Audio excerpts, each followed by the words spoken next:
Dave Hooker Show, represented by Banks & Jones, Tennessee's trial attorneys. Play to win, banksjones.com.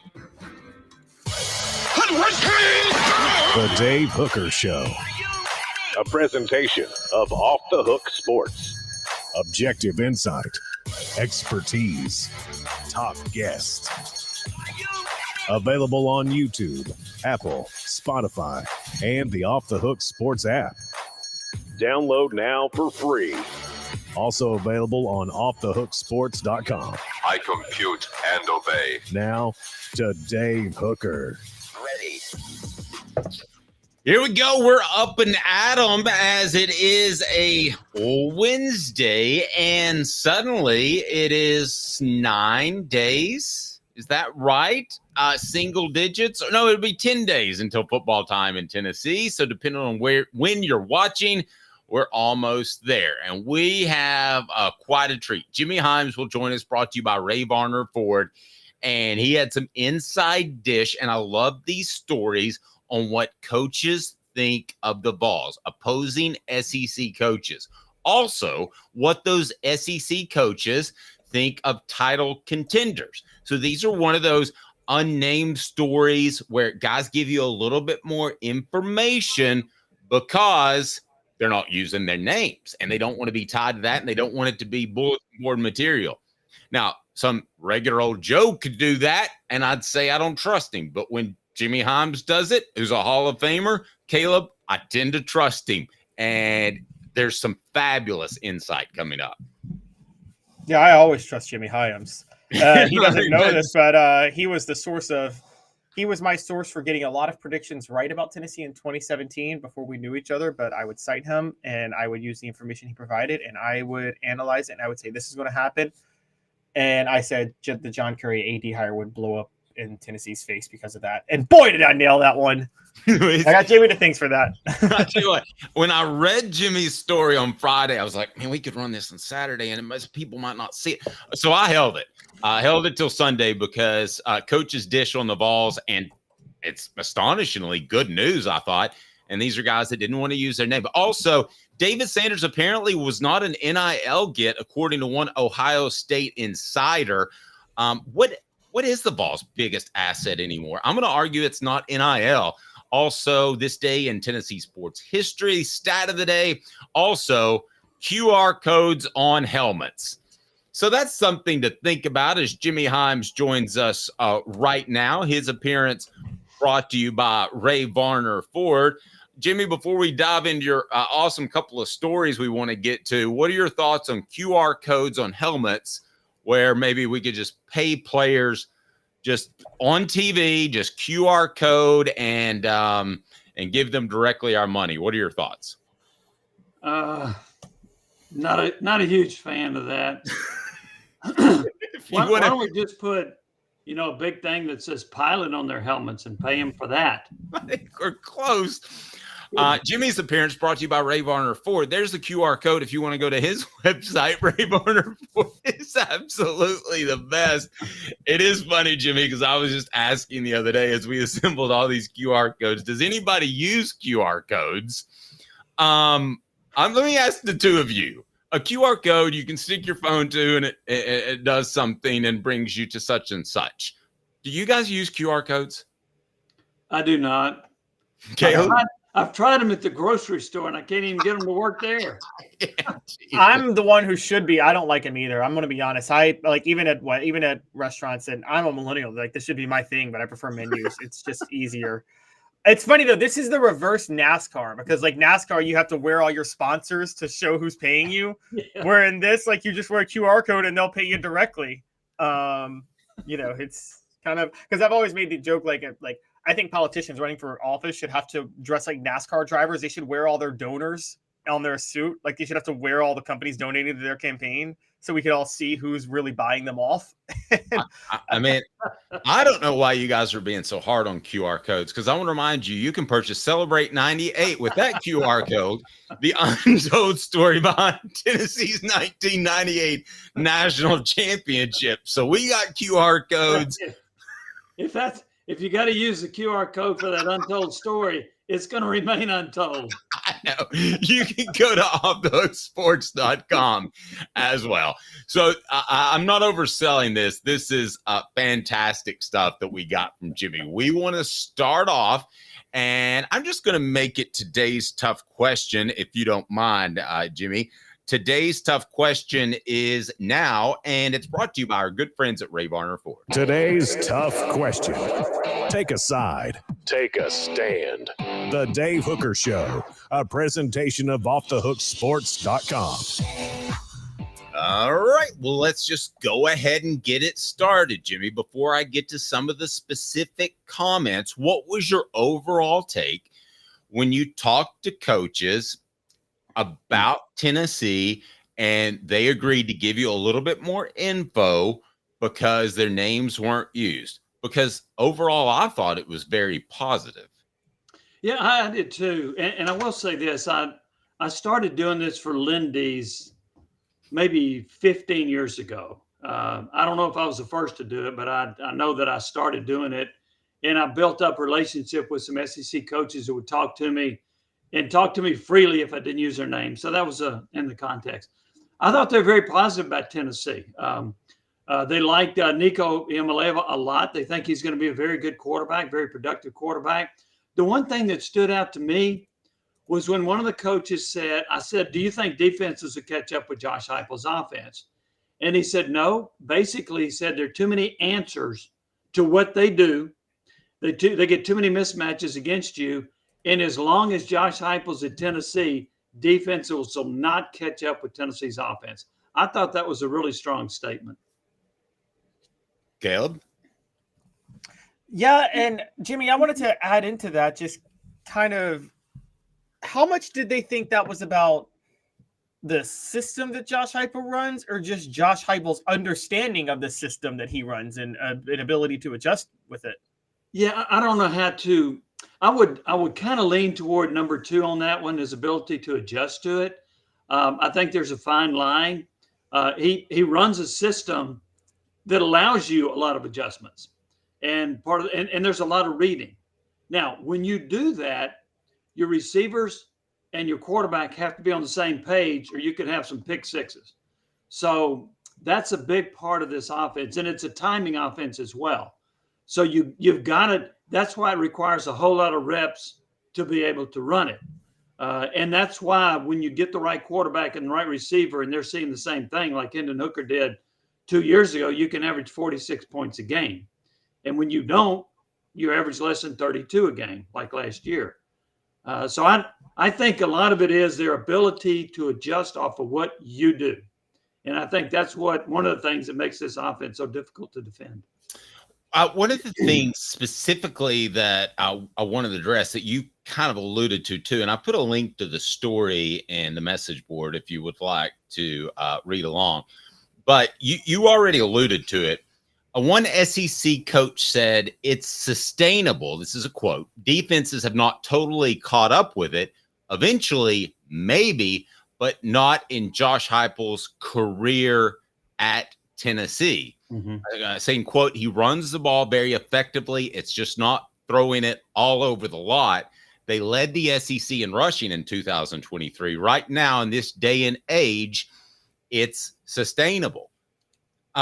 How much of that do you think is the fact that the rules of college football, and that is offensive linemen having the ability to get further downfield than, say, in the NFL, helps the RPO and then helps Josh Heupel? I mean, to me, this is a long-winded question. I guess, Jimmy, this to me is not a trendy, neat, gimmicky offense. It's actually the best fit for what college is right now. Yeah. I don't think it's a gimmick. When you think of a gimmick, you're thinking about trick plays. You're thinking about, okay, this isn't going to last very long. You only run it now and then. No, this is the offense that they run. And I think that, and one reason to me they're so successful in the run game is that you don't have to have great offensive linemen. You just have to have offensive linemen that can get a hat on a hat and sustain a block for a limited amount of time. Because what they do when they spread the field is they typically have a numbers advantage. They got 5 offensive linemen blocking 6 in the box, and then the running back should be good enough to make one guy miss. That's the premise of the run game. And they hit it up the middle really quickly to where if they break that containment, Jalen Wright may go 75 yards against Georgia. So that's what they do. They break a lot of long runs with that, but they have a numbers advantage in the run game because they spread the field. And a lot of people probably still don't realize Tennessee led the SEC in rushing last year. Now, I don't think they'll do that this year, but I think they will be up close to 190 yards a game. Last year, they averaged about 205.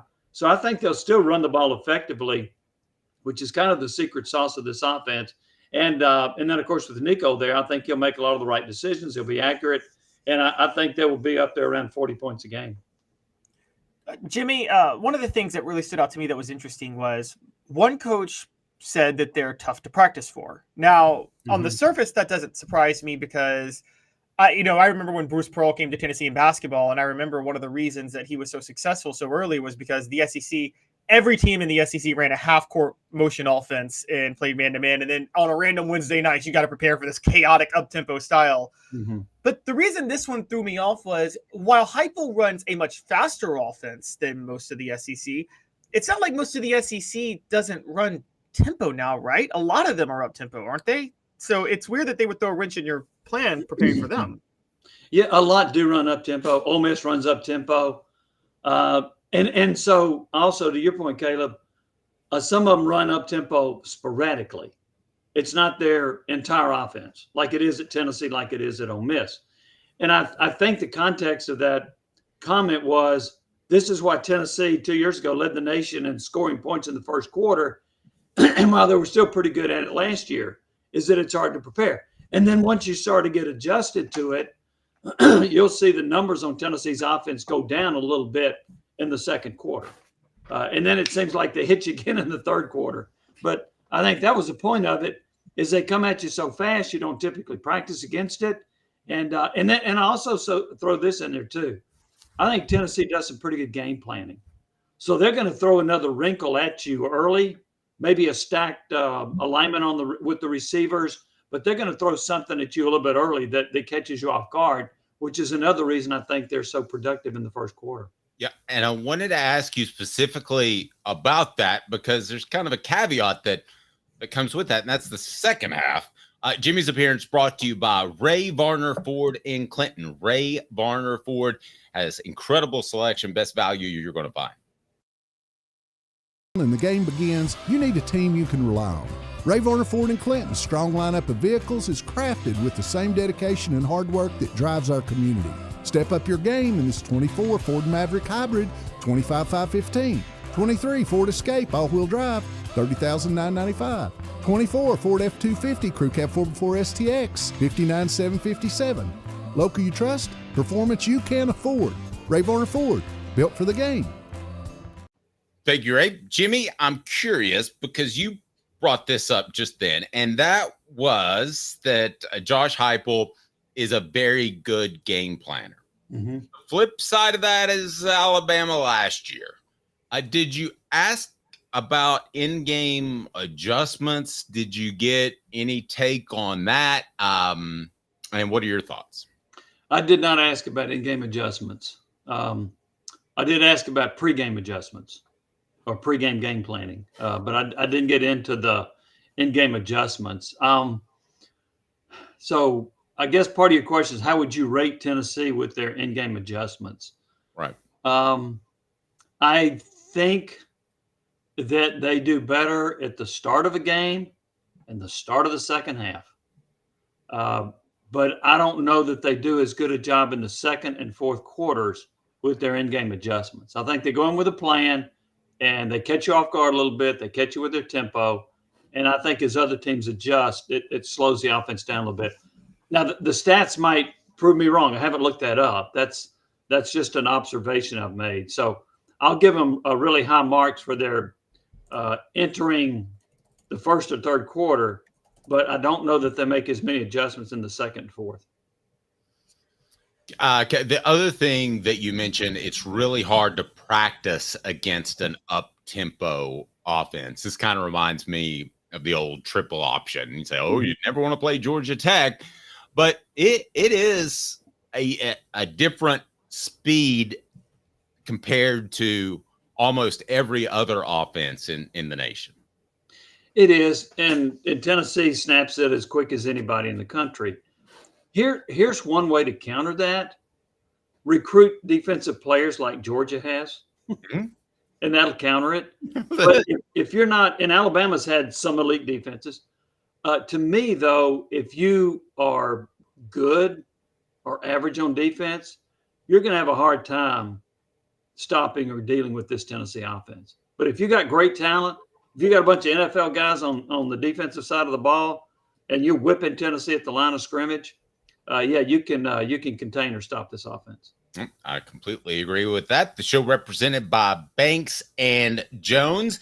Banks and Jones, Tennessee's trial attorney, play to win. Why Banks and Jones? Other lawyers say they'll go to trial. They won't. Banks and Jones, the show represented by Banks and Jones, truly Tennessee's trial attorney, led by T. Scott Jones. Go to banksandjones.com. Today, the last day, by the way, if you want to go to the Off the Hook Sports Facebook page to vote for him for top attorney in Knoxville. So we would highly encourage you to do that, banksandjones.com. Now, the other story was every bit as good, because you had unnamed coaches talking about title contenders, or college football playoff contenders, I should say, Jimmy. Why did you choose the teams you chose as the potential college football playoff contenders? Well, basically, because everybody else was choosing them. because I looked at the coaches poll and the AP poll, and those were the teams that were in the hunt or considered to be playoff teams. Now I excluded Tennessee from that because Tennessee was a separate article. Okay. Not what the coaches said. There were one team for sure that I left out that I thought maybe I should have included or could have was Missouri. I may be wrong. I think they take a step back. I don't think they can go 11-2 again. And now their schedule to start is not very hard. I get that. And they got I think, a very good quarterback, a great wide receiver, but they don't have a running back that's the caliber of what Cody Schrader gave. I also don't think they're going to sneak up on anybody. And I think they did a little bit of that last year. That would be one team you could say, hey, why didn't you put them in there? Because they were 11-2 last year. I didn't have Oklahoma in there either. Oklahoma was, 6-7 2 years ago. They won 10 games last year. They don't have Dylan Gabriel. I think that's going to be a huge drop-off. They do have a highly rated quarterback. I don't think he's ready to flourish in that system the way Gabriel did. So I didn't have Oklahoma. Those are two you could argue that I should have had in that group. But, basically, to answer your question, it was based on the coaches and AP poll. Now, I wouldn't have had either of those. So I agree with you. I think both are going to have a bit of a down year. So let's talk about the ones that you do have. Let's go 4 downs because we have 4. Again, Tennessee is a separate story, but let's go 4 downs now and discuss the college football playoff contenders and what coaches think of their chances. 4 downs.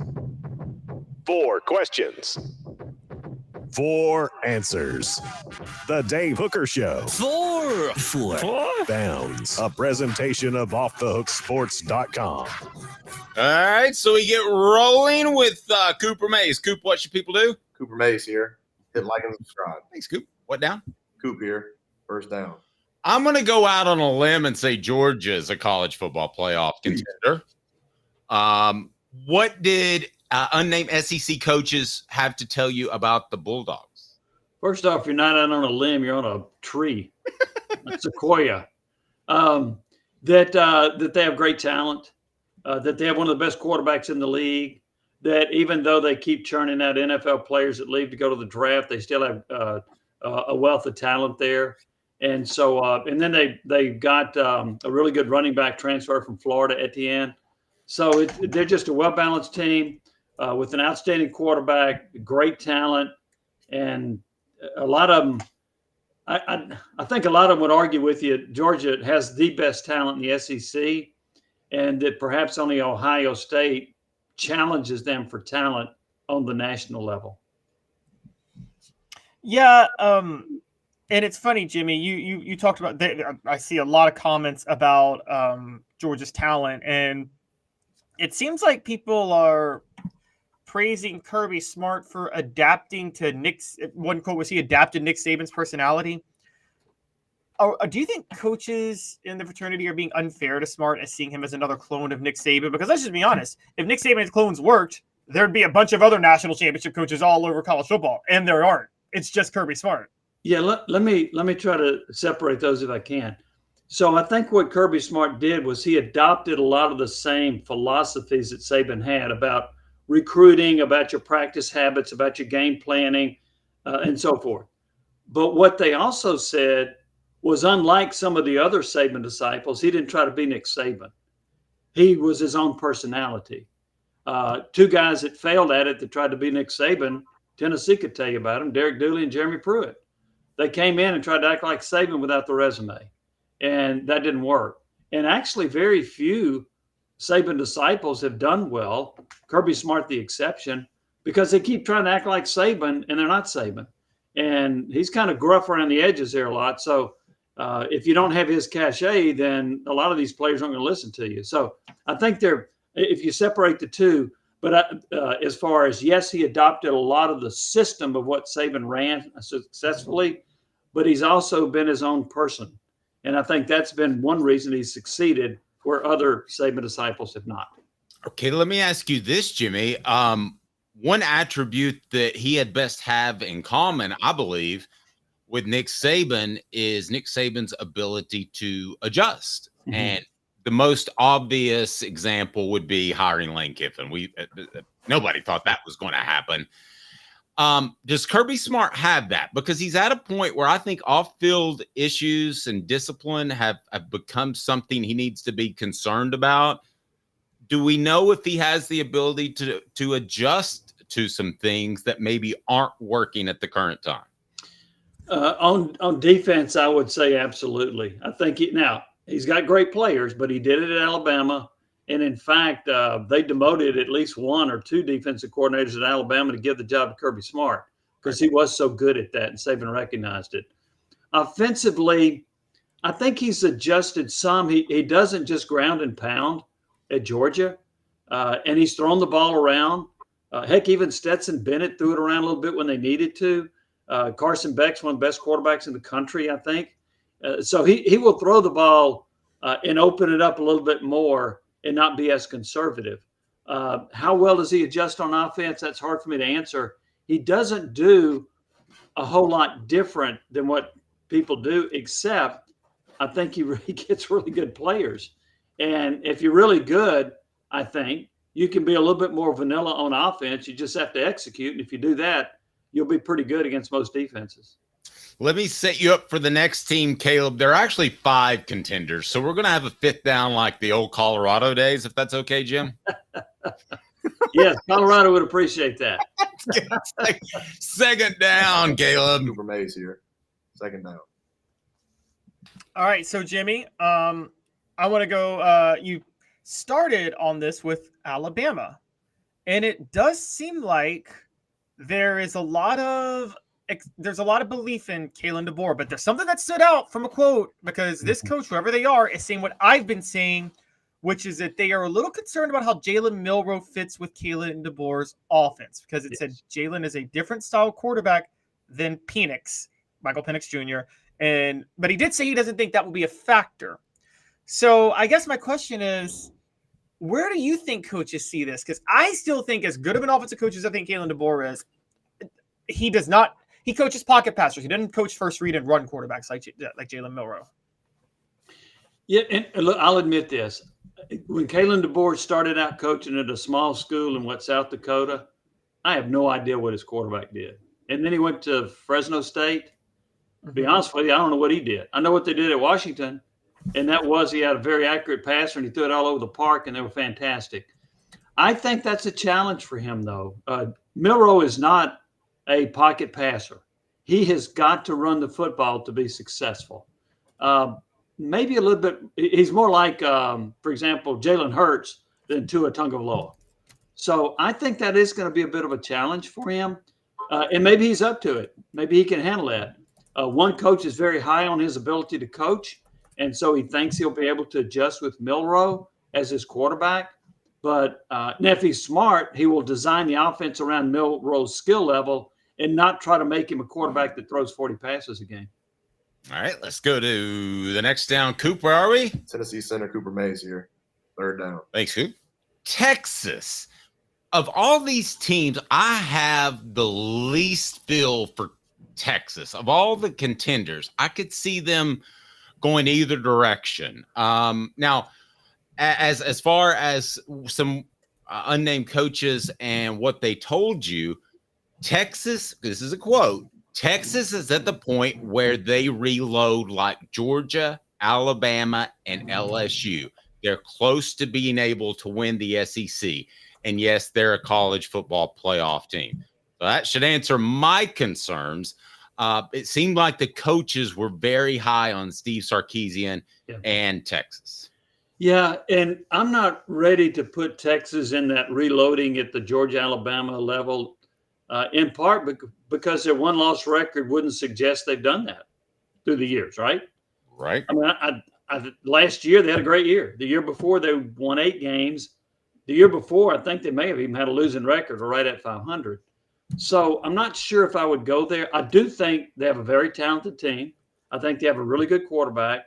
I think they've already lost 2 running backs, but they do have a very good third back that they'll rely on. Receivers, they've had to go to the portal to get some help there. I think they have a lot of talent. But here's the thing about Texas, typically, not necessarily last year. They typically lose a game or 2 they're not supposed to lose. And they've had trouble winning consistently against the elite teams on their schedule. I think in the SEC, they're going to find that, okay, boy, Mississippi State's not supposed to be very good. But then they go to Starkville, and they're in a fight for their life to try to beat them. Because week in and week out, the SEC teams are better than what Texas was facing before in the Big 12.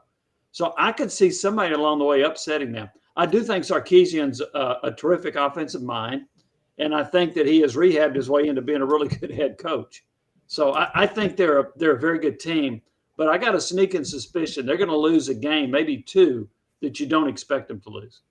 Hey, Caleb, let me jump in there one thing, because Jimmy has close ties to the Manning family.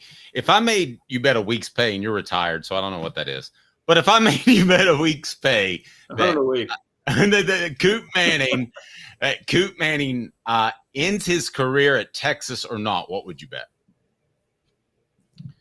That's a really good question. I'm going to say he ends his career at Texas because he's not going to play this year. I thought if he was going to leave, he would have left this year. So Quinn Ewers is going to leave after this year, right?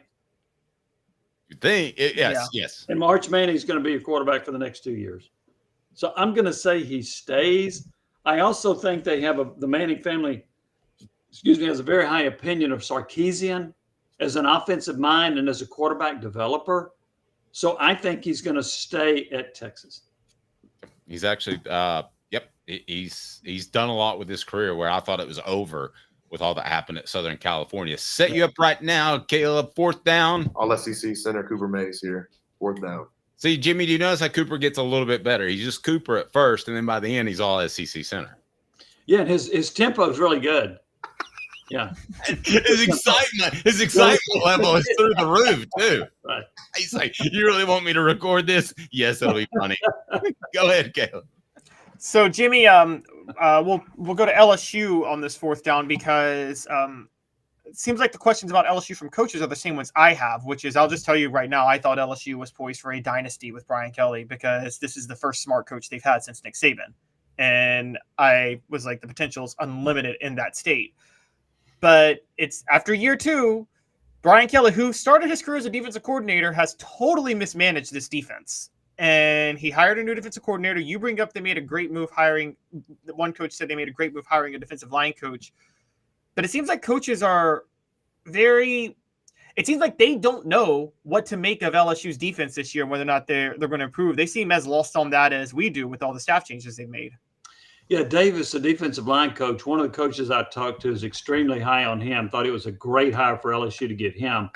And then the defensive coordinator is Baker. They poached him from Missouri, where last year he did an excellent job.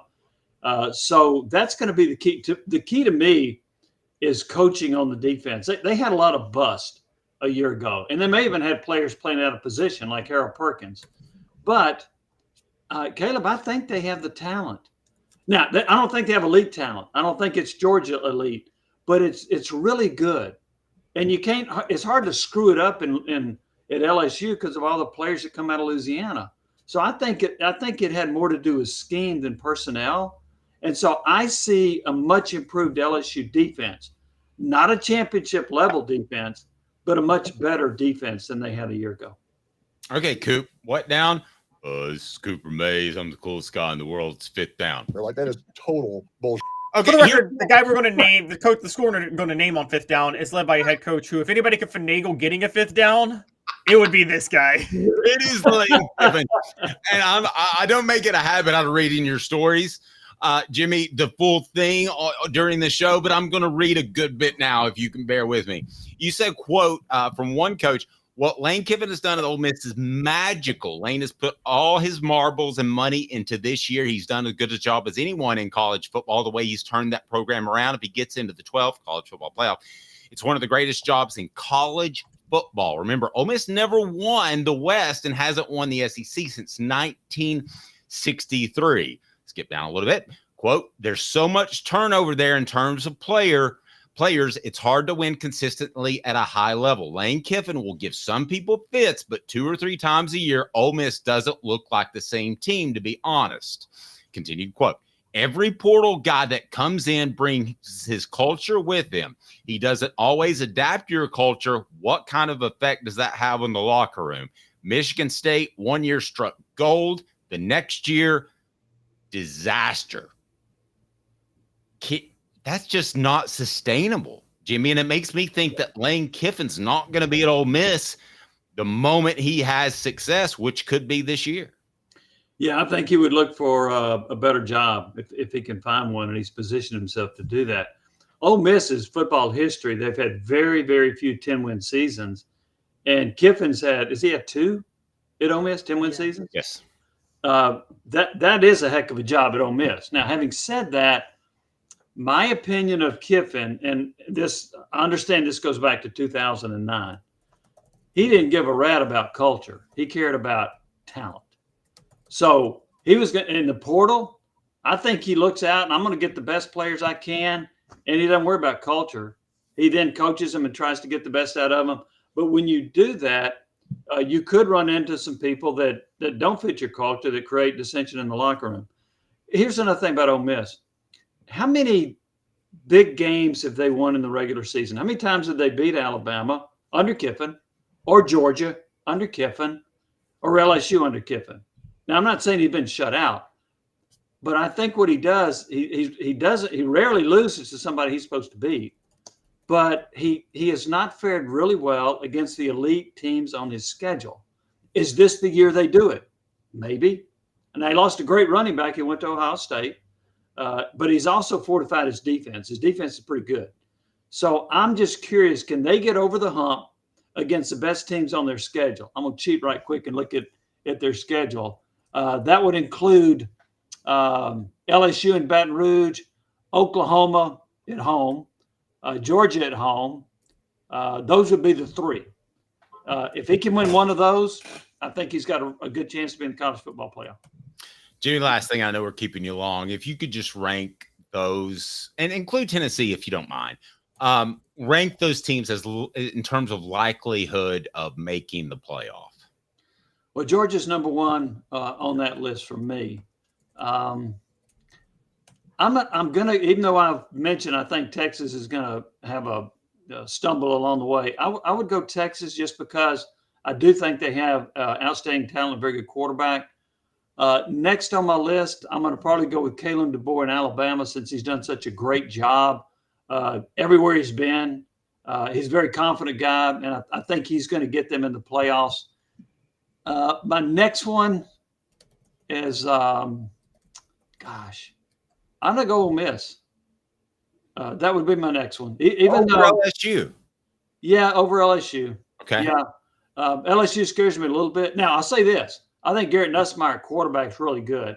But he doesn't give you the running ability, the running threat that Jaden Daniels gave him. But he is a terrific passer. So I'm going to go LSU and then Ole Miss. That's going to be my top 5 in order. Jimmy, thank you so much. It's almost football season. It's exciting. And thank you for all you do. The articles are just phenomenal. And people that haven't checked them out, they should read those. Anything else you got coming this week that you want to tease forward?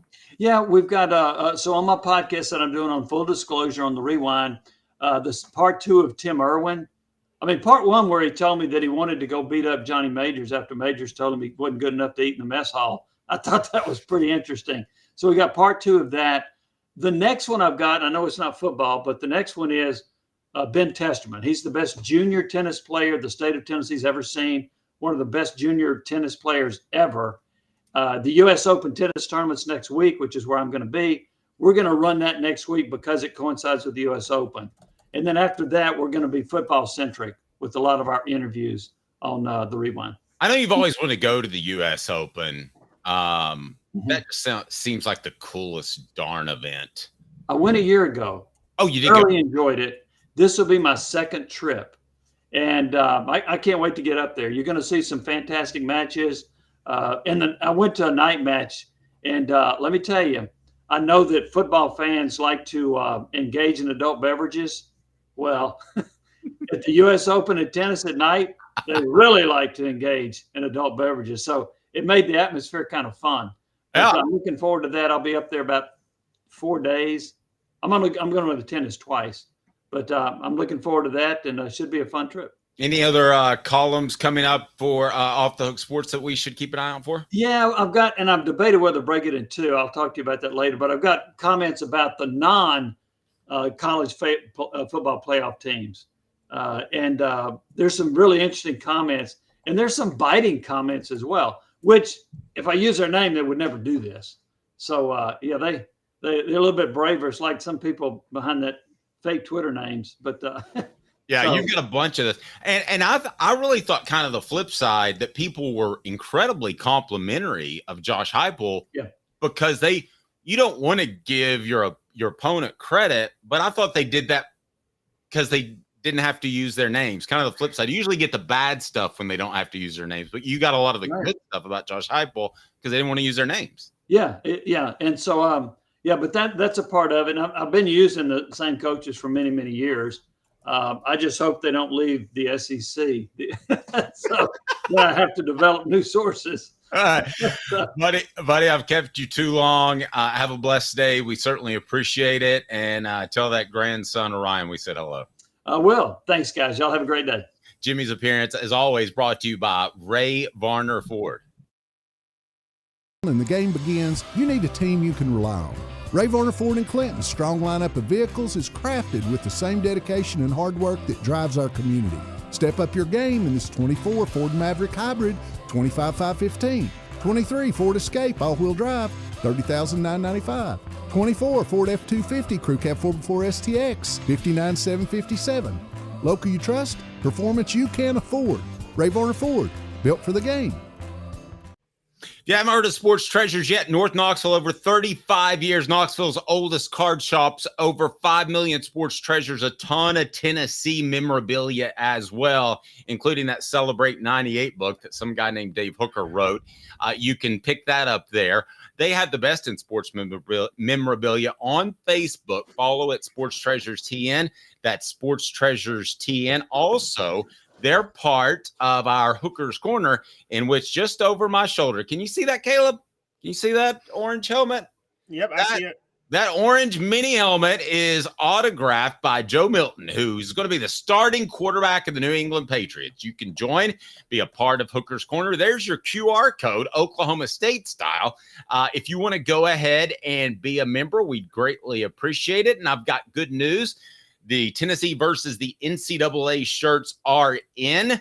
So I'll go ahead and tell you right now, whoever joins for $9.98 a month to get increased recruiting coverage, more interaction with me and Caleb Calhoun, The next person that joins will receive a NCAA or Tennessee and Virginia versus an NCAA t-shirt. They are in and they are awesome. So join now. I want to thank Sports Treasures for that. Also, we can't forget about our good friends at Rick Terry and Rick Terry Jewelry Design. They bring you Rick Terry's Grade 8 Garmin Challenge. All you have to do now, you can be a free member of Hooker's Corner and subscribe to this channel. And when we get to 8,000 subscribers, as long as you're both, we're going to draw for a Garmin. That's a Garmin watch worth over $1,000. So that is pretty cool. And I'm going to tell you something right now about Tennessee football. And you can say I'm crazy. And 2 years ago, even maybe a year ago, I would have called myself crazy, but no longer. We're going to talk some recruiting and why the Vols don't have to just rely on cash anymore. What the? What was he thinking? Release the hounds. The Dave Hooker Show. Keep cool. A presentation of OffTheHookSports.com. Caleb and I are spending too much time together because I was going to write about the biggest draw for Tennessee and their recruiting and how it's not NIL anymore. So we'll get to that. First, David Sanders, more news on him. He's Tennessee's huge, monstrous commitment that ranks right up there with the top they've ever had since recruiting rankings began in the late 90s. He's that high. He's the number one offensive tackle in the nation, the number one player in the nation, the number one player in North Carolina. He committed to Tennessee over the weekend. Elite, elite, elite. What did an Ohio State beat reporter have to say about Sanders and his commitment to the University of Tennessee, in which he spurned Ohio State? Guys, if you can really quickly hit that like button, I would greatly appreciate it. Caleb, what do we hear out of Columbus? Yes, and this is a credible source. This is Jeremy Birmingham, who works for Ohio State's Rivals and the podcast OSU, which is a Ohio State insider site. So, I mean, it's not like some random blogger, okay? I think we could safely say you work for Rivals. You are tied into recruiting. And he said on his recent podcast that Ohio State was willing to make a big NIL offer to David Sanders. His exact quote was, "They were willing to pay David Sanders, from my understanding, more money than the rest of the offensive line currently makes, or close to it. This was not a money issue. This was a closer to home issue." Unquote. What does that tell you about Tennessee's recruitment of David Sanders? It tells me a few things. First off, it tells me that the Carolinas are collapsing. The schools in the Carolinas are collapsing the way Tennessee needs them to. Because if it was about closer to home, he's in Charlotte. And for those of you who don't know, Charlotte, that's very close to Columbia. Not as close to Clemson, but still very close to Columbia, and probably closer to Clemson than Knoxville. And he chose Knoxville for his close to home school. Then there's also Georgia right there, which is impressive about Tennessee's.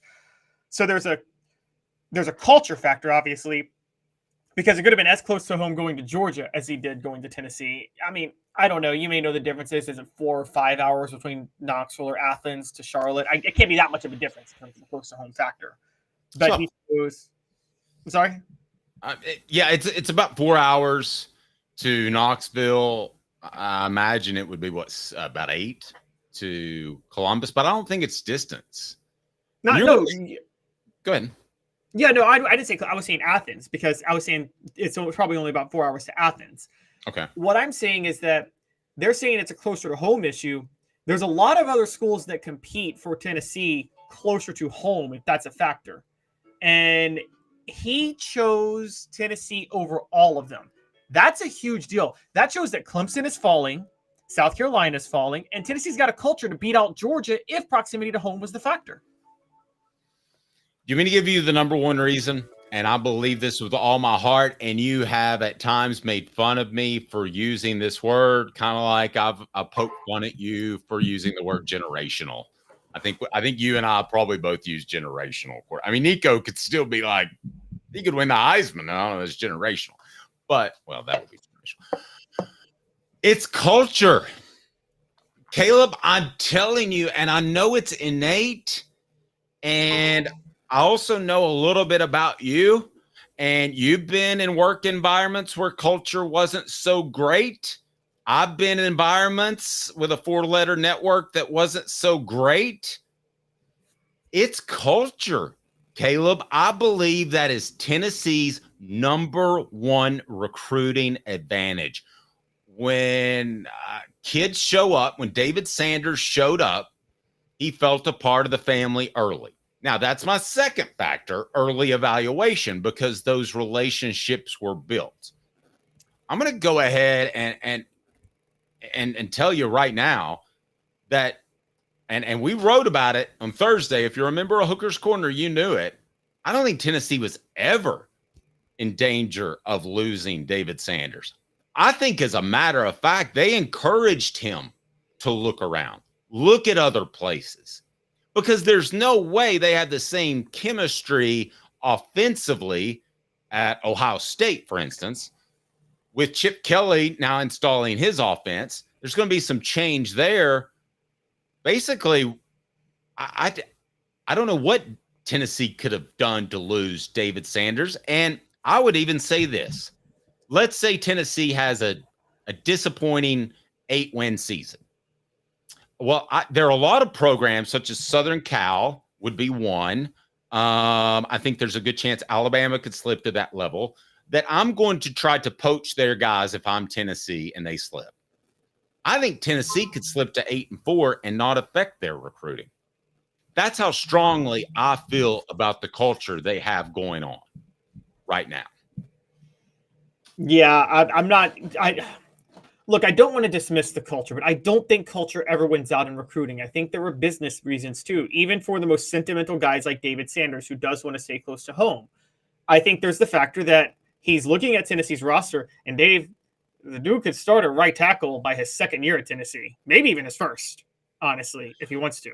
I was told, and I hate to say this, especially on the line, I was told plug and play guy, that don't be surprised if he plays from day one.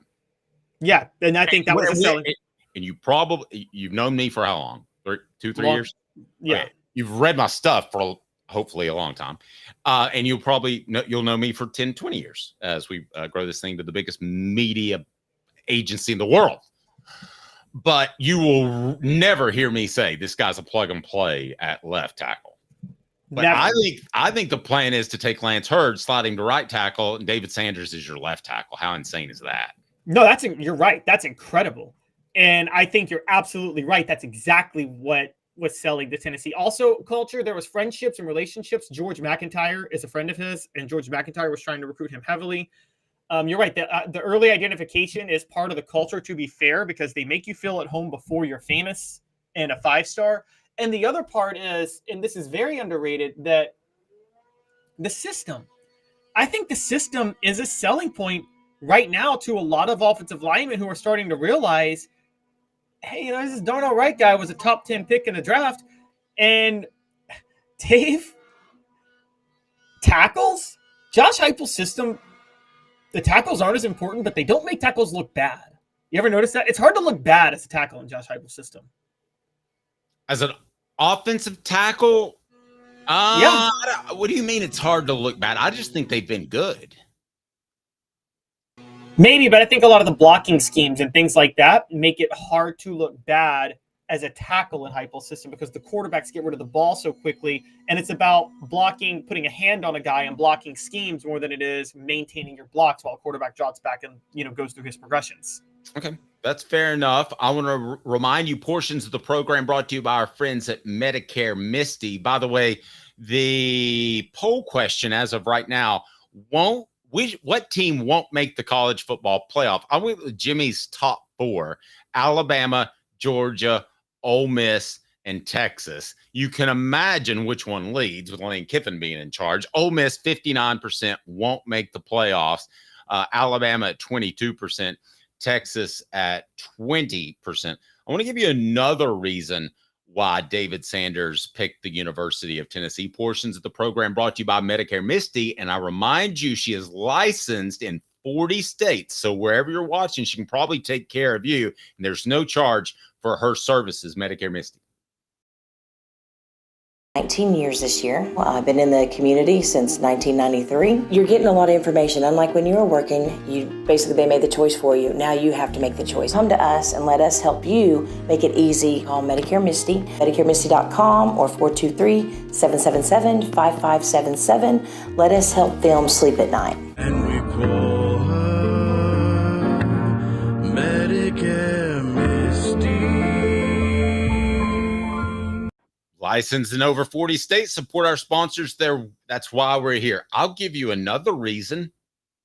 When's the last time, other than Dane Davis, who's the utility guy, that you have seen a tackle move to guard or a guard move to tackle? Not within this coaching staff, Right. but they did move Cade Mays to tackle his senior year when they first took over, when Cade Mays was a guard for Tennessee before that. Okay, so Cade, very special player. He could play any position he wanted to, right? Correct. Yeah, and then the flip side, I would say that you have Dane Davis, who's a utility guy, probably not incredibly great at the positions compared to elite talents, but he is your utility guy. So I think part of the appeal for Sanders, based off conversations I've had, there's no messing around with him. He's not going to show up and be slid to guard, because that's how it used to work. I mean, it used to be theoretically you would go out and get a bunch of 6'5", 300-pound guys, and the ones that had the best feet played tackle. The ones that didn't moved inside. I think there's a definitive plan for each player and how they're going to play in Tennessee's system. Now, we could argue that Josh Heupel, although not playing Nico last year, sticks by that plan a little too strongly. But I think David Sanders knows what he's going to play next year, knows what he's going to play the following year. And there's a plan in place that is far beyond Josh Heupel's years as a head coach. I think he's way ahead of the curve. Well, and I disagree with you about last year. I think Josh Heupel made the right move sticking with Joe Milton as the starter. But I agree. I think this is, and we're going to talk about this with Tennessee's recruiting method in a little while, but I think that this is why Tennessee is in such good shape. Josh Heupel has, again, I told you guys in 2021, they put together, one of the first things they did when he took over was put together an early evaluation program so they could evaluate players early. They literally are scripting. I mean, down the line, how, when, and who they're going to recruit and where they're going to place them when they get there. And it's funny that Billy Napier is the detail-oriented guy, because, guys, I can tell you right now, Tennessee is way more thoroughly detail-oriented than any program in college football right now.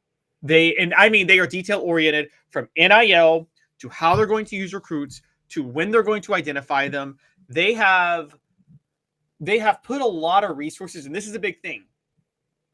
They've put a ton of their flush cash into making sure they have a support system that can do all of this.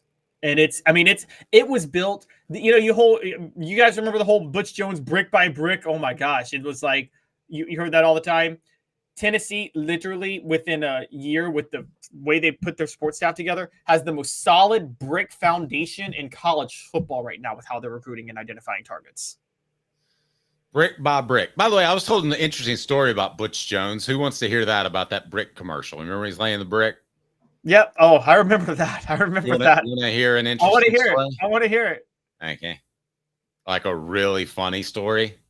Give it to me. Hit me with it. Okay. Remind me, because sometimes I get excited and moved on when we're talking about football, but we're going to talk about Tennessee's biggest recruiting assets next. What is the biggest recruiting asset? Because it's not NIL anymore. You give me 2 minutes and I'll tell you how Butch Jones got through that commercial, because he was really nervous before he was laying the brick by brick.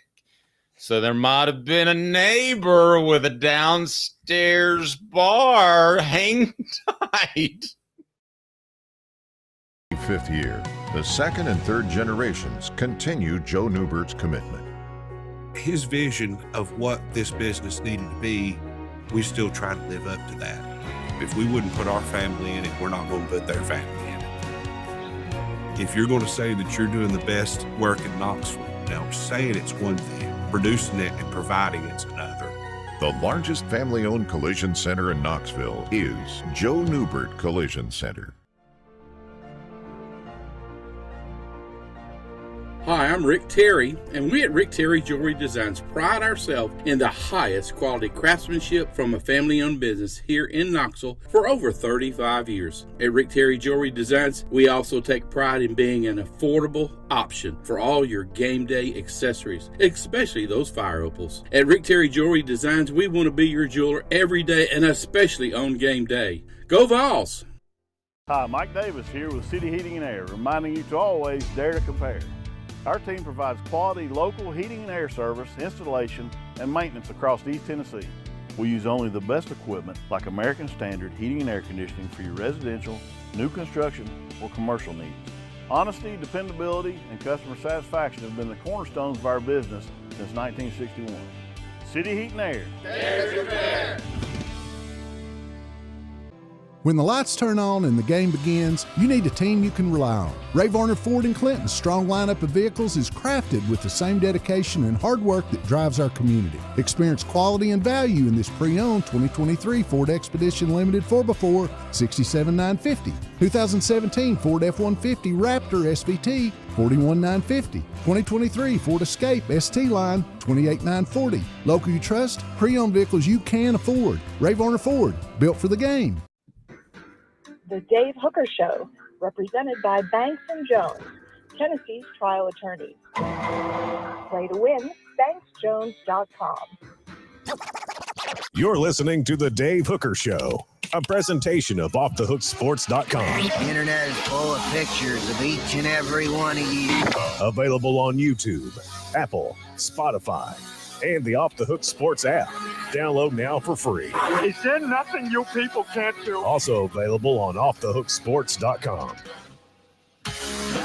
I didn't forget. I'm going to give you two good Butch Jones stories. Love them. I'm ready. I love good Butch Jones stories. Like this is like my favorite. So they got the bricks all laid out. You remember that commercial where he's laying the brick?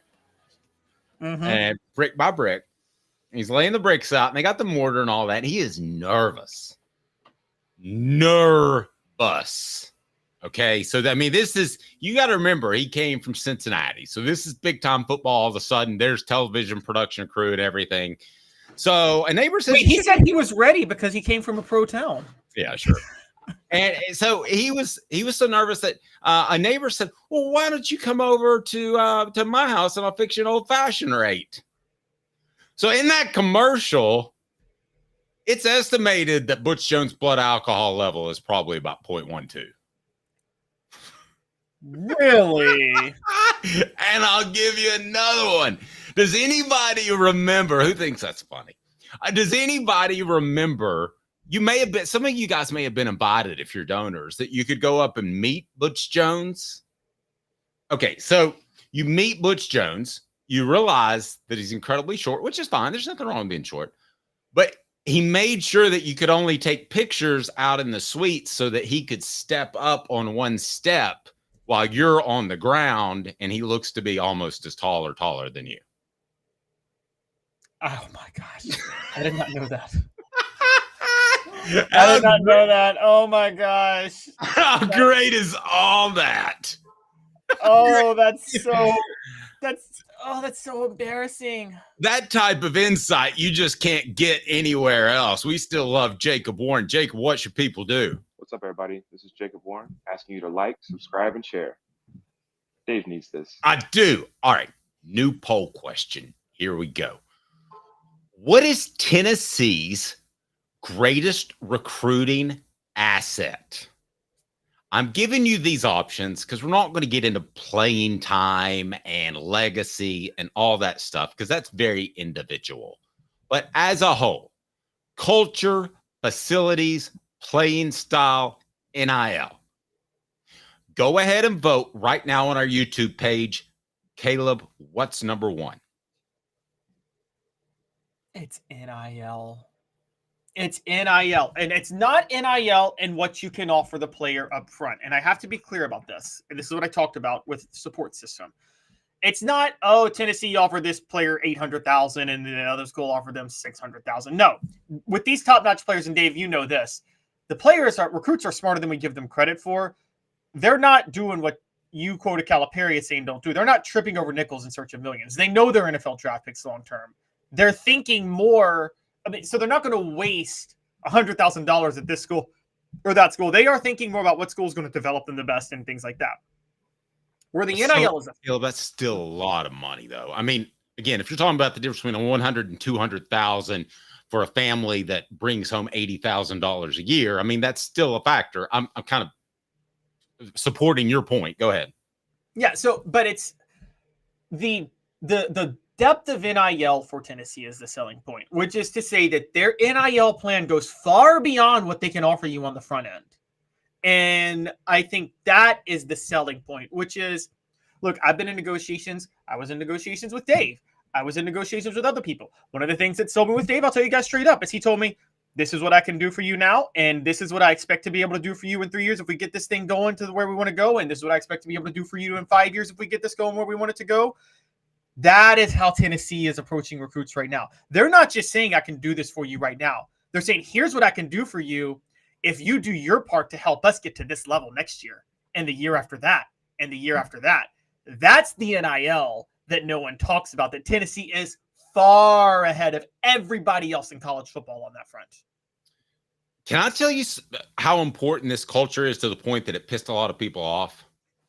Let's go. Okay.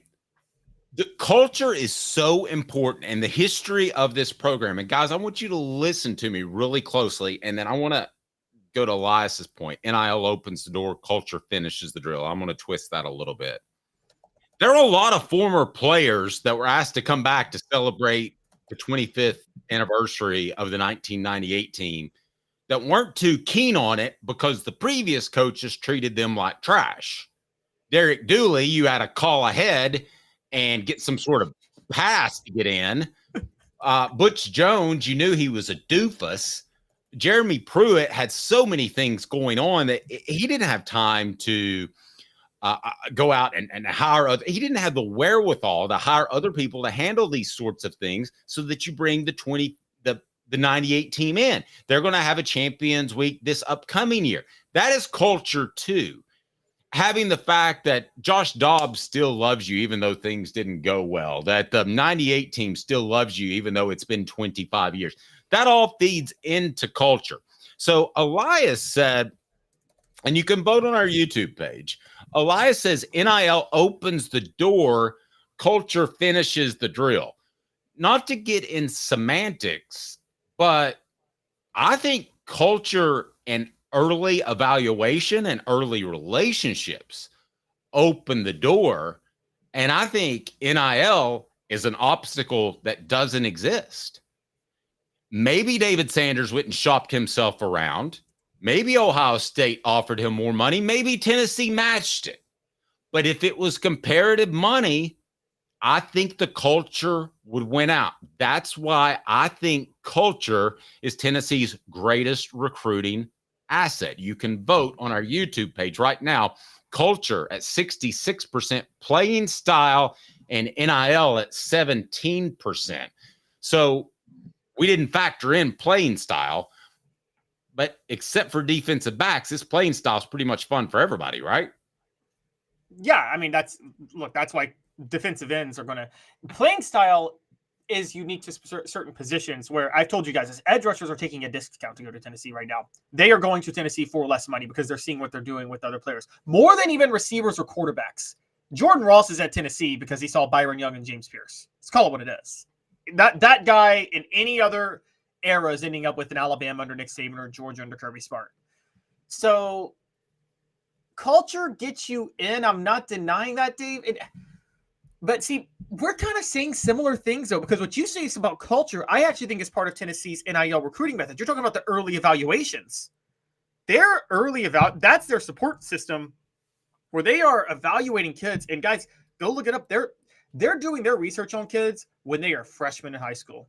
I mean, they are projecting where they're going to grow into. Stuff that you and I would have said was impossible back in the day, right? Remember, you were always told you shouldn't offer like a 14-year-old or 15-year-old because you don't know what their body type. Tennessee has a system where they already put fillers out there so they can get ahead on these guys, and then they're already ready by the time they're 16. They know what they're doing. And I don't consider that part of culture. I still consider that more administrative. So I think the biggest thing, if I'm going to be honest, Dave, Tennessee, it's not a selling point per se. Administrative leadership is why Tennessee's recruiting so well. And that starts with Donde Plowman and Danny White. And I mean, they are helping Josh Heupel in Tennessee identify this elite talent early. And they have also put together an NIL plan in place that allows Tennessee to add players in. I'm not saying culture is not a factor, but I'm sorry, I don't buy and I never have and I never will, unless you're Peyton Manning because you are of such means. But not even Peyton Manning. What am I saying? He committed to David Cutcliffe. He says he committed because he likes Tennessee. No, he knew what David Cutcliffe could do for him. I still think players are committing. They're not being like, I feel so at home here. I just love my teammates. No, I think they're still making business decisions at the end of the day. Well, no, I agree, but okay. When I came to you, if you had 4 other people coming to you at the same time offering you the same thing, you wouldn't base it on money. If they were all offering you about the same thing, you base it off, I like working with Dave, or I like working with Bob, or I like working with Joe a little bit more than the other guy. There are other factors because everybody has NIL now. I don't think that there's a school in the top 25 right now at this moment. I do initially. I think Tennessee was way ahead of the curve. I don't think there are schools that are having to scrape up money to get top prospects. I think those schools in the top half of the Big Ten and the SEC and a couple in the ACC and the Big 12, they've got all the money they need. No, but it's not about the money they're offering up front, Dave. It's NIL, but not in terms of NIL money they're offering up front. It's the NIL money they can promise you on the back end. It's what they're saying they can do. Okay. I'm sorry? For staying. I got you. For staying. Yeah. Yeah. What they're saying is they're not just saying, and this is what Louisville and Ole Miss and Georgia Tech tried to do, which is, we'll just throw some money at recruits and, we're going to be awesome and call it a day. What Tennessee is saying is they threw money at one recruit to get a splash in Nico Iamaleava. There's no denying that. They opened the checkbook for Nico. Had to do it and did it at the right time because everybody else was afraid to do it. Exactly. They did what they had to do, and they knew what they were doing. Since then, their pledge to athletes ever since then has been this. Don't look at what we're promising you on the front end. Look at what this can become. Dave, you told, and I'll be full disclosure because I told Dave when I first started with him, this place I was at before actually initially offered me a little more money, but Dave had a great point. He's like, what they're offering you now is what you're going to make there in 5 years, and it's what you're going to make there in 10 years.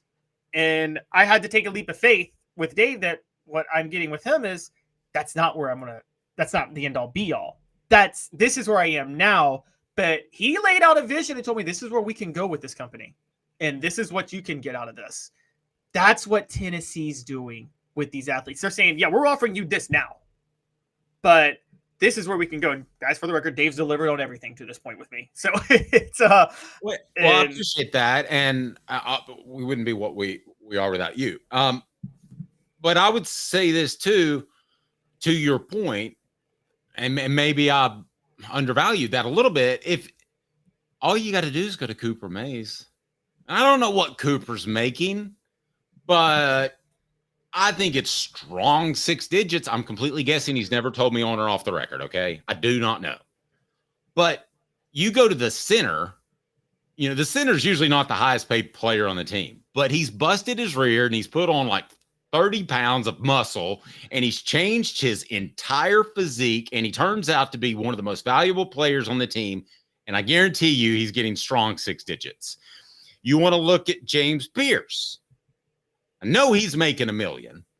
So, yeah, you show up and it doesn't take long either. I mean, he had that commitment to make $1 million this year shortly after his sophomore season. Yeah, this is the thing. It is a backhand. It's an around the way incentive based contract, isn't it? Like how the NFL does incentive based contracts. Tennessee's doing incentive based NIL. They're saying we can with trust, with trust, which is kind of trust. You're right, and they're establishing trust, but they're proving it. What they're saying is we're not just going to open. We'll give you some money to come. Yes, because every school is giving money, and we'll give you comparable money. What they're saying that other schools can't do, and this is what they're doing with their collective. They're saying this is what we can get you if you deliver and perform for us. And these other schools can't do that, and they're not promising you that. And we got you taken care of all the way through. I mean, this is. Let's take this example, Dave. Before NIL was a thing back in the day, one of the selling points for Tennessee, and you know this, and this was a big thing, was they had such gigantic companies as boosters. You knew for a lot of recruits knew that if their football career didn't work out, they could take a really cushy job with one of these companies, right? Mm-hmm. That wants to take care of former Tennessee players. And Tennessee now is doing that from the NIL perspective of don't look at what you're being offered right now, even though at the same time, what you're being offered right now is competitive with everybody else. It's just what we can offer you on the back end is so much more going forward. And it doesn't take much to screw it up, right? I mean, and I'm going to give you a prime example of an SEC school that screwed it up, screwed NIL up, and they'll never get it fixed. The show represented by Banks & Jones, Tennessee's trial attorney, banksandjones.com. This school used to be one of the preeminent schools in the nation, yet they couldn't get their stuff together in NIL. And where are they now? 30 seconds, and I'll tell you. Well, it's because they're Tennessee's trial attorney. You can play to win with Banks & Jones because they'll go to trial. You've heard of other lawyers. They say they'll go to trial and fight for you. They won't. They just want to settle. That's the easiest way out. Well, that's not Banks & Jones, led by T. Scott Jones. They won't settle. They'll go to trial for you. Tennessee's trial attorney. They play to win. Truly, Tennessee's trial attorney when it comes to criminal defense or personal injury. Why settle? It's Banks & Jones. T. Scott Jones. banksandjones.com. Caleb, where do you think Florida is rated in recruiting for the 2025 class? The state of Florida is one of the most talented in the world, the nation, the universe, the cosmos when it comes to football players. Where are they rated? 2025. I'm going to say 42. Well, then you thought they were worse than they were. 30. That's still bad. That's still bad. Oh, good Lord. I mean, you have to be in the top 15 to even think about competing for a championship. You have to be in top 10 to win one. You have to be, in my opinion, right around the top 5, which Tennessee is at 6, to eventually potentially win a national championship. But why are they 30th? Because Jaden Rashada showed up to their campus and his money that was supposed to be there wasn't there, Caleb. Yes, exactly. And this was a difference between Tennessee and Florida. It's funny. So, guys, for those of you, we've told this story before, but we have more listeners now, so we're going to tell it again. Dave, I started with Dave in August of 2022. And Dave had just gone to SEC Media Days and heard that Florida had a total discombobulated NIL collective. They were way behind. They didn't know what they were doing, and it was awful. I pushed back and I said, because I had reported on All On 3, which had just released the largest NIL collectives like that week. And I said, Florida's like top 5. Florida's going to be good. And then we had a disconnect. We're like, what's going on? How could Dave hear this at SEC Media Days? And then I see this a month later. 6 months after that, the Jaden Rashada fiasco happens. What we found out later was Florida had a former ball player, I think with the Mets. Of course it'd be with the Mets because, that's what they do, who played for them. Basically rushed together to cobble an NIL collective to say they had a top 5 without the money actually being there and ran a Ponzi scheme, if you will. And I think that turned out to be a disaster for Florida, because think about how pathetic this is. Florida's 30 in recruiting. We talk about location advantages, Dave. Not only is Florida the best recruiting state in the country, Florida, the Gators, are in the best position to dominate the state better than they've ever been before because of the whole conference realignment thing. Florida's the only one in the SEC. In Florida State, we all can see, he's desperately trying to get out. They just got left out of the playoff and undefeated. Miami's stuck in that conference too, and Florida still can't dominate the state. And Miami's the only program that we talk about on any sort of regular basis that still has facility issues. That, I mean, their poor students have to bus 45 minutes to get to the game. You know, it's just, they are the one program that tries to play football and tries to be smart. It would be like Vanderbilt if they tried to be competitive. Come on, you could do one or the other, but you probably can't do both. And that's what the University of Miami is trying to do. And I agree with you. I think Florida's right for the pick. Let me ask you this before we get to this day in Tennessee sports history. What would be better for Tennessee? Finishing, or let's say, making the college football playoff and they lose the first game, or Florida somehow winning 8 games and Billy Napier's around another year? I think Billy Napier in Gainesville is gold for the Vols. I do too, but I think the former still works, because even though Tennessee and Florida theoretically have a historical rivalry, there's no SEC East anymore, and they never really compete for the same recruiting prospects a lot of times. So, I mean, I don't remember, you know, the only one I remember the most was Travis Henry as a Florida kid that really entertained Florida, but I don't think Steve Spurrier wanted Travis Henry. So maybe you know more about this than I do, Dave, but whenever Tennessee gets kids out of Florida, let's call it what it is, that's usually where they get the most problematic character guys, is out of Florida, right? When they come to Tennessee. Demetrius Morley. New Keith Richardson. Excuse me. Okay, I want to ask this on the before we get to this day in Tennessee football or Tennessee sports history. Are you willing to root for Florida in hopes that Billy Napier keeps his job? Because I think you should, except for when they're playing Tennessee. This day in Tennessee sports history. What do you got for me, Caleb? It's a birthday, another birthday to a very controversial figure in Tennessee history who that splits the fan base, but you were very connected to him, so you were great to analyze his character the most. But it is Kelly Washington's birthday, interestingly enough. That is, how old is Kelly? This is going to be old.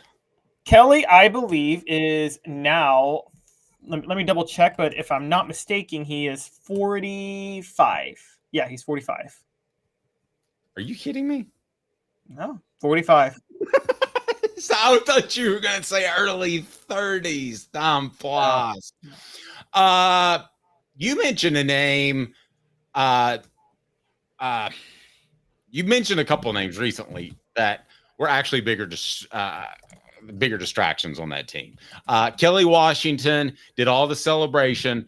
But if you remember in that LSU game when he scored a touchdown, he went around and patted everybody every offensive lineman on the helmet because they had a problem with it. One offensive lineman came up to me and said, he's pointing and doing all this celebration and stuff, and we don't even get to touch the ball. So it was a problem, but he adapted to that and was going to fix it. However, he suffered the injury, I believe it was Georgia, the neck injury the next week. Yeah. So I believe that there were that was a team with a lot of problem makers. I don't think he was in the top 3 of those. I really don't. And I'm very in the minority, not among media members, but among the general public. Well, yeah. I think it was more the whole Washington finagling Stallworth to go to the NFL. And the reason why, by the way, if you think about it, Washington was thinking about Dante Stallworth's future because Dante Stallworth became a top 10 pick in the draft. So it was actually probably a smart move for Stallworth to go to the NFL. And that helped. What he was hoping it would help him more because then he could get more touches in 2002. And then he got injured. It was the injury bug that just, wrecked the team. But I mean, that 2001 team, the second half of that 2001 season when Stallworth finally got healthy from the wrist injury, I don't think Tennessee was ever. It's funny, they had the best rushing attack in the SEC with Travis Stevens, But then their passing attack was Kelly Washington, Dante Stallworth, Jason Witten. I mean, talk about options, right? Yeah. So basically what happened, for those that don't know, is Kelly Washington went to Dante Stallworth and he said, how in the world can you not support your family? You need to go pro. So Dante Stallworth signed with an agent. Kelly Washington said, I'm coming back and to catch more balls because he thought that would help him. In reality, wouldn't. You'd have a more balanced offense. You'd be able to show off your skills more if you had Stallworth there. Nevertheless. So Washington comes back. Now, you want to hear the funniest part about this? And I will put my hand on a Bible that this is true. Spring break, I go to Destin, Florida. Okay? And this is right when the stuff is breaking about Kelly might have talked Dante into leaving. I go to a place called AJ's. Anybody heard of AJ's on the message board there in Destin, Florida? It's a place just to do nothing but get hammered and get in trouble. That sounds like a lot of Florida places on the beach, but yeah. It does. Guess who was sitting at the bar when I walked in? Kelly Washington? Yes. So this was early in the night. This was like 9 or 10, which is early for Dave back then. And he saw me and I saw him. And I thought, well, let's just end the uncomfortableness. And I just went up to him and said, I didn't see you here and I don't see anything you do. And you didn't see me here and you don't see anything I do. Fair? And he goes, sounds good. Now, this is the best part. I kid you not. At that very moment at the bar, they were talking about fast risers in the NFL draft. And Dante Stallworth came up. Swear. So Kelly Washington sitting there thinking, well, good gracious, if I'm better than him, I could have been that fast riser. That was a special moment. All right. It turns out they're going to Checker Neyland. They're going to Checker Neyland for Florida. First of all, I want to get your vote on our YouTube page. And that is, are you willing to root for Florida in hopes of Billy Napier being the Gators coach in 2025? Yes. The longer he stays, the better. Gets 33% of the vote. No, I just can't do it. Gets 67% of the vote. Brought to you by Work Trucks, all about trucks, right truck, right place, right time. What do you think about checkering Florida? This is, I think it's a superstition. Can I give you that? Yeah, you can lay it. Okay, I'm willing to listen to your superstition. All right. Tennessee broke its record-long losing streak to Florida back in 2016 when they checkered Neyland and faced them. They then, the only other time they've beaten Florida since 2004 was 2022, also when they checkered Neyland. So I wonder if this is a superstitious thing to checker Neyland for Florida, because that's the only 2 times they've beaten Florida since the Will Hoyt 50-yard field goal. Philip Fulmer made a deal with the devil to get that personal foul penalty from Dallas Baker. And the Vols made some sort of deal with the devil to get that phantom personal foul call that never should have been called, that set up the Will Hoyt field goal. And looked dirty to me. Well, by Dallas Baker, but Jonathan Wade hit Dallas Baker first. Looked like a Florida penalty to me, Caleb. Fulmer never even would acknowledge it, by the way. It was so funny. He was like, well, you know, had a freshman quarterback do a great job getting down the field. I'm like, yeah, you also got 15 yards and an extra 40 seconds because of a phantom personal foul penalty, but okay. What are the top 4 home games that you would consider checkering Neyland for? Obviously, Florida's one. This year or just in any given year? This year. Okay, so Florida is one. That's a good one. Alabama. I mean, it's Alabama. Of course, Alabama. Anybody else you would consider checkering Neyland for? I mean, actually, just the 4 games they have in the middle of the season. They're their 4 best home games. Florida, Alabama, Kentucky, Mississippi State. Those would be the top 4. I mean, you're not going to do it for UTEP or Chattanooga or Kent State. No, you're not. So out of that group, would you have picked Florida? And I'm curious, that's on our poll question right now on our YouTube page. Of those 4 games, which would you have checkered Neyland for? I actually still would do it for Florida. I don't think. Well, actually, I take that back. I would do it for. Here's a crazy one, Dave. I might do it for Mississippi State. So I would Checker Neyland. So the gimmick stuff that I like to do for games, I think you do them on games that don't already carry a ton of magnitude. Now I get it. Florida's not a top 10 program anymore. They're not like Alabama coming to town, but like I still think because they're Florida, you're never going to have trouble selling out the stadium and everybody being hyped to play that game for Tennessee, right? True. So, but I don't think this is to sell tickets. This is to create a difficult environment, right? Because I mean those tickets are sold out. They've got a few tickets to some of the smaller games they're running ads for to try to get those sold out. So it's just I think Chattanooga's still got a few tickets available, but this isn't to sell tickets, right? I think it's to create an exciting environment. Yes, I'm just saying I don't think you need to create that environment. Let me give you an example. This is because Tennessee wears alternate jerseys too for games. They Checker Neyland. They name homecoming. So 2022, one of the smartest things Tennessee ever did, Dave, was they picked Kentucky as the game in which they would wear black jerseys. It was right before Halloween. Why was that smart? Kentucky was still a dangerous team. Tennessee was going to Georgia the next week, and Kentucky was coming off a bye. So you had the fear that Tennessee might like sleepwalk into that game, right? Mm-hmm. And Danny White went out of his way. He said, we're going to do the black jerseys that game. We're going to embrace the fact that Halloween's right around the corner, and we're going to have everybody excited for this event in Knoxville. And everybody was excited for that event in Knoxville. And I think that's how you got to think about some of these things. So I think you got to think, when are you going to do the Smoky Grays? When are you going to do the black jerseys? When are you going to do the Checker Neyland? And when are you going to do homecoming?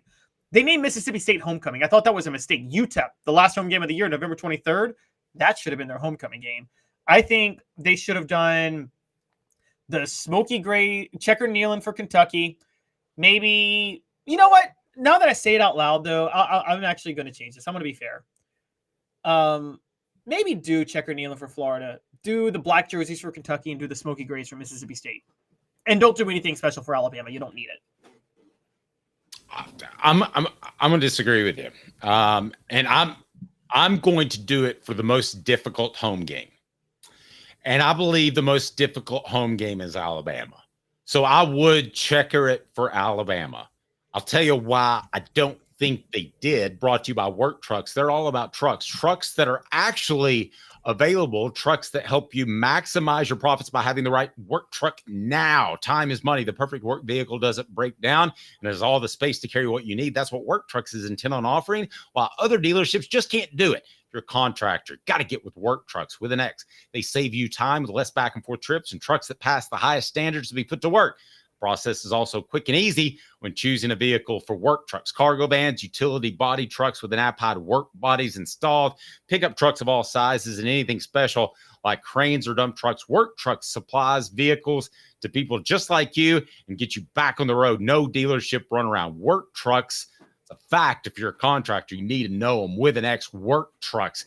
Work Trucks carries the trucks that you need. Downtown Birmingham, Clinton Highway, and Knoxville. For the entire inventory, contractors, go to Work Trucks with an X, LLC.com. Work Trucks with an X, LLC.com. Don't risk your future in business on the wrong piece of equipment. Proud supporter of the Tennessee Vols. Work Trucks with an X, LLC.com. The perfect truck, they'll outfit it. That's Work Trucks with an X, LLC.com. I don't think they picked Alabama in case things didn't go well against Florida.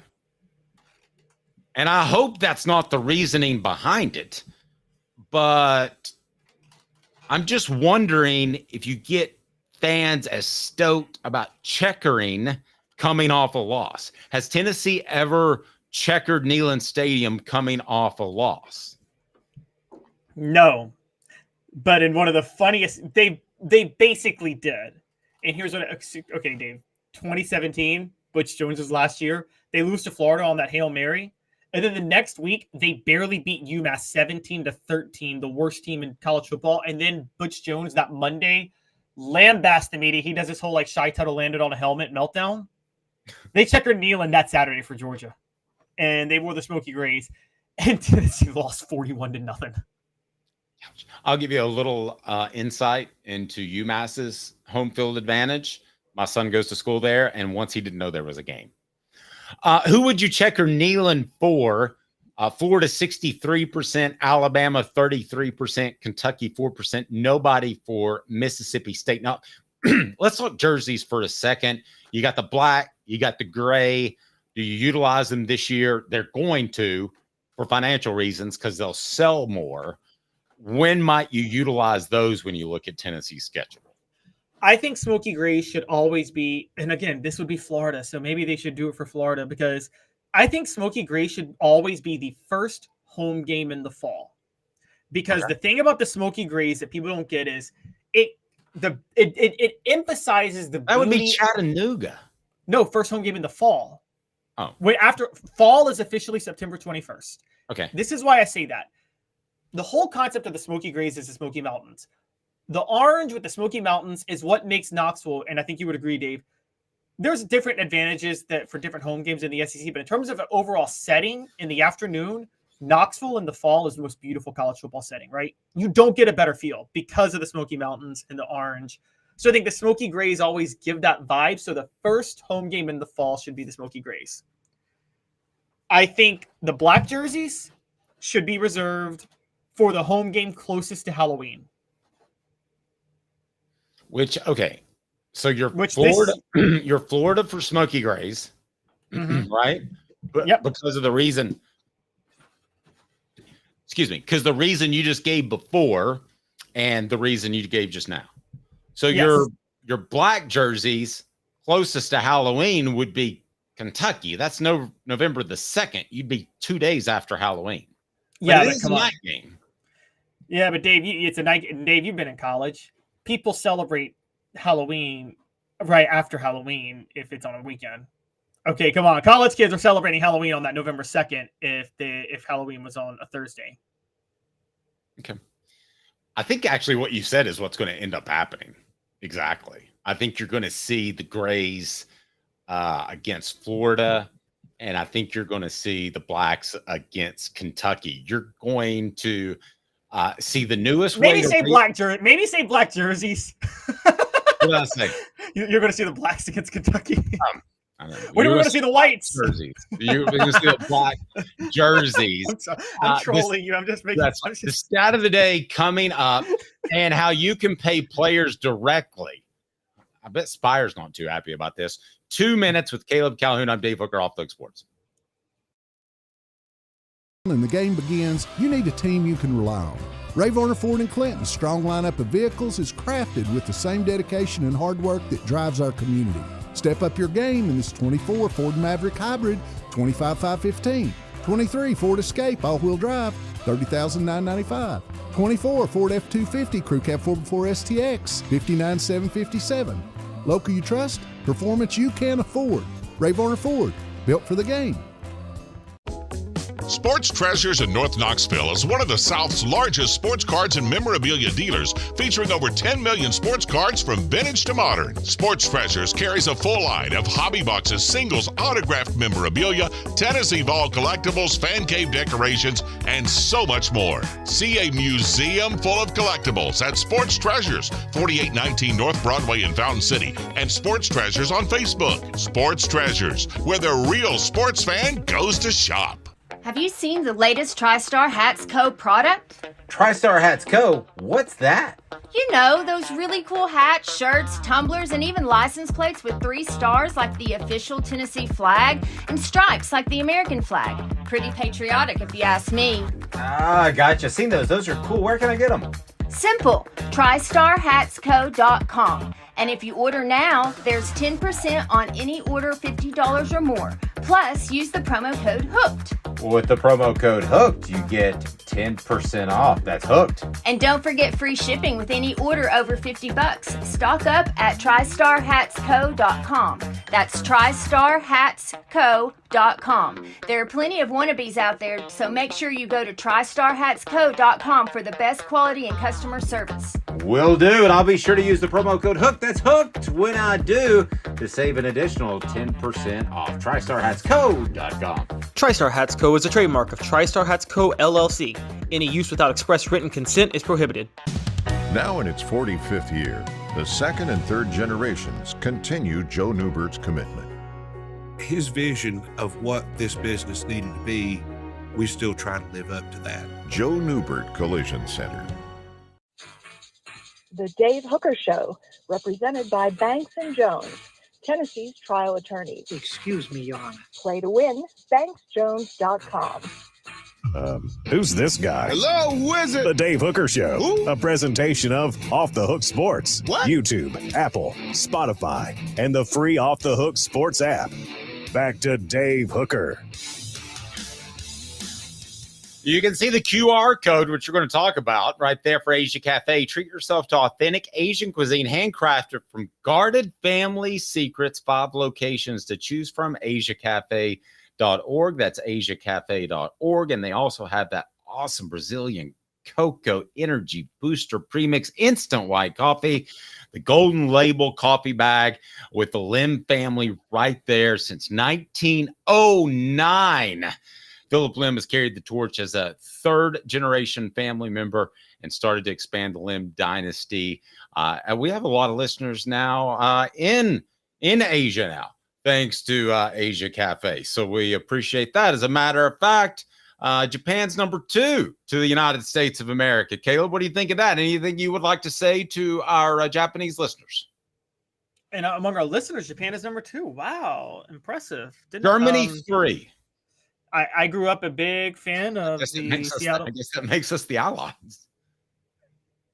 Well, it makes us the Axis. Germany and Japan. Well, I mean, we do cover the team that was run by Derek Dooley, who, right now we're the Germans. They're coming. They're coming. They're coming. They're coming. Also would remind you about our good friend Rick Terry Jewelry Design. They've got the fire opals that are tremendous when it comes to Rick Terry and Rick Terry Jewelry Design. They also have the new Garmin watches that we'll be giving away. All you have to do is be a member of Hooker's Corner, if we can put that in the message board. And if you could subscribe to the channel. We hit 8,000 subscribers. We are going to give away a Garmin watch worth over $1,000. You can click on that QR code, increase recruiting coverage, and increased interaction with me and Caleb Calhoun. Caleb, we made fun of Oklahoma State for what recently? We made fun of Oklahoma State because Mike Gundy said that no negotiations for higher money would be allowed, for more money would be allowed in season. Once the season kicks off, or once basically fall camp kicks off, you focus on football and then you talk money after. Okay. A little bit silly. I've thought about that more since yesterday. What if this is a guy like at Alabama that sat for 2 years and he suddenly explodes onto the scene as a junior? But the Bryce Young would be a great example. He had $1 million in endorsements before he even took the field. Is he not allowed to do that? There are going to be guys that explode onto the scene that aren't as well publicized as, let's say, Bryce, for instance, and they deserve to get their money. So now what is Oklahoma State doing? The most 180 of 180s of all time, which is just further proof that Mike Gundy is the fakest coach in the business. They go from no NIL negotiations to, we're going to put QR codes on players' helmets so you can just straight send them some money, out of as a thank you for doing something on the field. Like, they're literally soliciting money from fans, it seems like. Hey, you want to donate to this player's NIL fund because he just scored you a touchdown? Here's the QR code. Okay. So, I don't hate this. Do you hate this? No, I just think it's the most 180 of 180s from what Mike Gundy just said. I think he tried to save his rear because he got so much bad pub in the beginning. And let's face it, that guy's not right. He's a little off center. How fortunate is Tennessee that he was never their head coach? You'd be sitting at 8 or 9 wins for the rest of your life. And it's hard to fire a guy who gets 9 wins in the SEC. And that's exactly where Tennessee be. And it wouldn't get any higher than that. My question is, could you see yourself, and I'm asking this for the message board, could you see yourself getting so excited during a game that I'm assuming you could pause it? And I'm assuming there are ways, and the QR codes are soon going to be, I I bet they're going to be on their player profile page on the university site. If they're going this far, is this good for college football that you have a QR code? And what does it mean for collective? What does it mean for Spire groups? I think it's irrelevant for college football. I don't think this will ever be how people try to endorse athletes long term. I'm just going to be honest. I think that players and fans are never. Before you say that, for 50 years, there's been dudes standing around outside the locker room doing the $100 handshakes. Yes, under the table to get players to commit. They can just do that in the open now. Why would the boosters? No, I'm talking about they bring people that have hung around locker rooms after Tennessee football games and handed players cash. Average fans?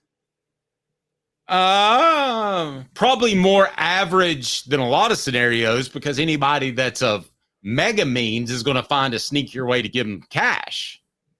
Okay. I mean, in that case, I have no problem with it. I mean, I cover teams, so I don't think Dave and we would find it totally unethical for us to ever part money with a player that's not working for us in a certain way.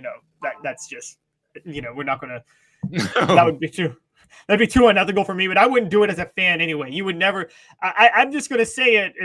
If fans do this, you're almost joining you're almost part of the cult that was helped make Kylie Jenner a billionaire a few years ago, where Kylie Jenner was worth $990 million, and she had some fake influencer set up a GoFundMe for her of help get Kylie Jenner to become $1 billion. I'm like, there are people right now who can't afford healthcare to save their lives, and you're giving your money to make Kylie Jenner a billionaire. That's how I would find out of this. If you were giving your money to if you were a regular guy giving your hard-earned cash to a player who scores a touchdown, I'm like, wait, if you're going to do that, shouldn't you give it to a GoFundMe that could save a family member's life of somebody in Knoxville that needs some help? No. Spend your money what you want. I mean, that could be a different set of money. I will tell you this. I mean, giving a young man some money, and I think this ties together with the Oklahoma State thing. So I don't think the timing is a coincidence. I think he's telling the guys, you're still going to be able to get money if you make plays during the season, but we're going to shut it down, which he legally can't do. But I'm already, Phil has said, I'd send cash to a player that bags a gump after a tackle. I think a gump's an Alabama player. The thing is, the part about this that bothers me, Caleb, is I know the numbers. I have a rough idea of what guys are making. And for the vast majority, basically every player that we've talked about, they're already getting a very significant amount of money. So for you to take, and I don't know your independent financial means out there, listeners, you may be millionaires. I don't know. But if you're of average means, you giving them money is about the equivalent of giving the richest guy in your neighborhood some money. They're better off than you think. Yes. They're not going to see a lifestyle change from that money you give them. They're not going to go. But you donating. Bob from Von Ort gave me $15. This is this is what, do you ever go to the grocery store and they're like, would you like to round up to donate to this charity? Can I go ahead and end that statement? I do not go to the grocery store. I've been to the grocery store one time in the past 10 years.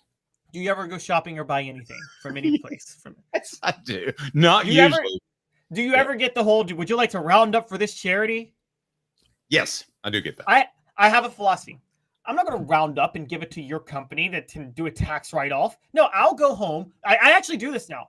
I pick a charity that's related to what they're saying. It's like Fight Child Hunger or whatever. And every time I go home and I'm like, all right, the 75 cents I would have had to round up, I'll just donate that at home to do it. That way it doesn't have to go through this third-party giant mega billionaire company that can just use that as a tax write-off. It's fun. Like, why? You're right. Why are we? I'm just going to say it, guys, with the QR codes. Don't give these athletes money. I'm not saying they don't deserve the money and the NIL they're getting, but there's somebody in Knoxville that needs life-changing surgery right now that has a GoFundMe. And if you're about to give money to a guy for scoring a touchdown, maybe go look up who needs that life-changing surgery and just give the money to that. Fair. Okay, here's what I'm going to do. I'm going to go ahead, and I didn't even know this option was on YouTube, but I'm going to go ahead and just for the sake of argument, I will go ahead and it's up there. Yeah, there it is. You up on the upper left-hand corner. If you would like to donate to Off the Hook Sports, you can do so. There you go. Do you see it clear there? Because I got a live over mine. Can people get to the QR code clearly, Caleb? It may be tricky. The QR code could be messed up because of the live. Hopefully it's good. No, I actually think I think they can see it clearly. I think you're okay. I think you're in good shape. Okay, but instead of doing that, and that's why I've never asked for donations and all those what are the emojis and all that stuff. I'd rather you join Hooker's Corner and win all kinds of gifts, including the next person that joins Hooker's Corner will win a Tennessee, Virginia versus the NCAA t-shirt. The very next person that joins also increased recruiting coverage, increased interaction with me and Caleb Calhoun, and a monthly prize, which this month is that Joe Milton autographed helmet. It's the orange on white with the white stripe. We were talking uniforms. Caleb, what is your favorite helmet? It's got to be traditionally the orange with the white with the orange tee. But the more I've looked at you and I've seen this Joe Milton autographed helmet behind me, the more I love the orange with a white stripe. Yeah, but they wore that one time, and Hendon Hooker tore his ACL, and Tennessee got knocked out of the college football playoff race when they wore that. People have PTSD from that helmet. Probably true. Thanks for that. Grab Joe Milton helmet. Portions of the program brought to you by Don Self. Customer service still matters. For 40 years, they built their business on taking care of their customers. The greater Chattanooga area, call 423-396-2126 or go to donself.net. donself.net. I'm going to take that silly donate to Off the Hook down. That's silly. I don't want you to donate. And by the way, rather you join the Hooker's Corner, because that way I get to interact with a bunch of people. Exactly. We're not asking, when we ask for money, we're not asking for donations. We're promising you a service for the money you donate. We're giving you chances to win prizes. We're giving you exclusive coverage. That's not donations. That's called business. Yeah. Now, let me ask you this. Will the QR code have any sort of effect at all? You know, I want to predict something, but I can't. This is very rare for me to admit, but I've been so wrong on everything I thought how NIL was going to work out. But I mean, but in my defense, everybody has been wrong on how they thought NIL was going to work out. And the best. I didn't think it would be something that got people to stay more than it got people to come. Here's where I think it's a thing is when they put it on the player profile, and whether it's a QR code or a link where you can just pay money to a player. Because right now it's the volunteer club, and I don't have any reason to believe people putting together the volunteer club are being nefarious. But I'm told that 90% of the money goes to the players. Caleb, I don't believe that. No, I don't believe it either.